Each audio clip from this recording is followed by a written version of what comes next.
Данный видеоролик не преследует цели задеть или оскорбить чьи-либо чувства. Ролик был создан исключительно в образовательных и познавательных целях. Берегите себя.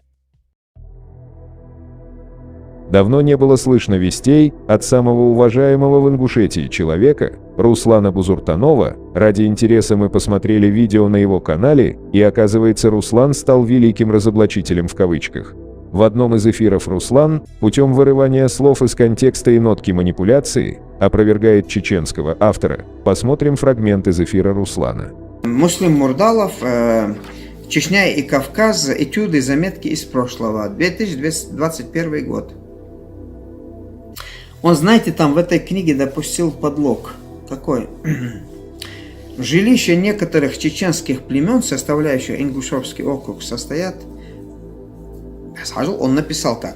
Жилища некоторых чеченских племен, составляющих Ингушевский округ, противоречимости. То любой почитает, скажет, что я поддерживаю. Состоят преимущественно из старых каменных башен, сложенных из камня, без цемента, имеющих несколько ярусов. Башни эти построены преимущественно на выступах скал. Понимаете? Секундочку.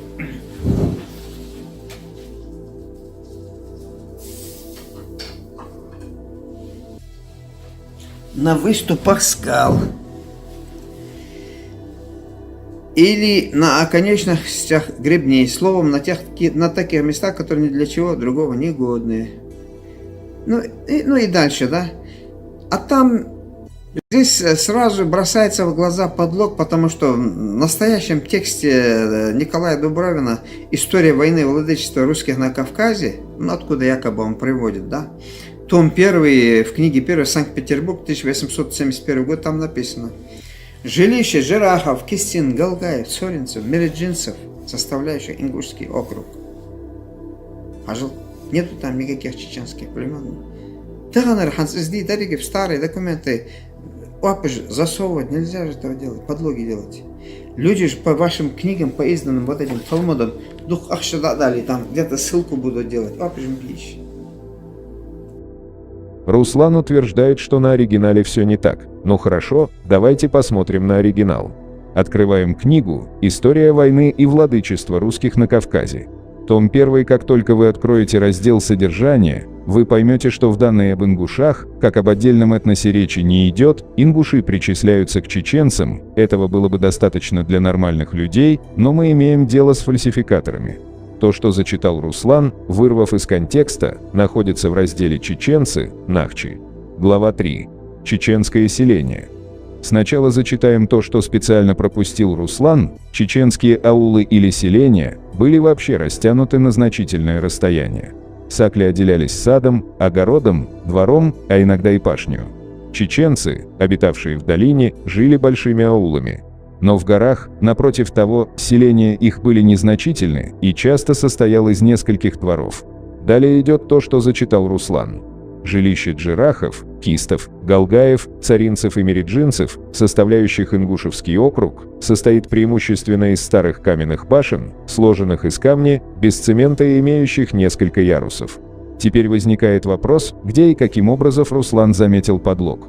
Даже люди, далекие от изучения истории, поймут, что если в разделе «Чеченцы» в главе «Чеченские селения» перечисляются джирахи, кисты, галгаи, царинцы, мереджинцы, то эти общества относятся к чеченцам. Для фальсификаторов этого не будет достаточно, приведем вам еще один факт. Карта Кавказского края. К первому тому «Истории войны и владычества русских на Кавказе». Приложение к книге Николая Федоровича Дубровина. «История войны и владычества русских на Кавказе».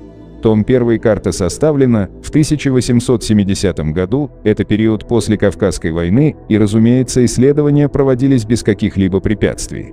Обратите внимание, какие общества относятся к чеченцам Нахчи.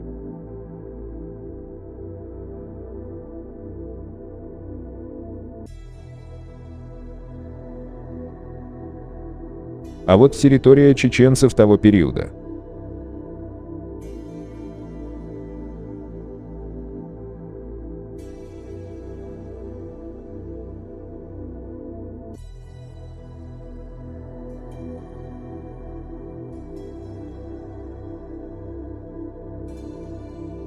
Да, Руслан, Ингушевский округ относится к чеченцам, и Муслим Мурдалов не допустил подлог.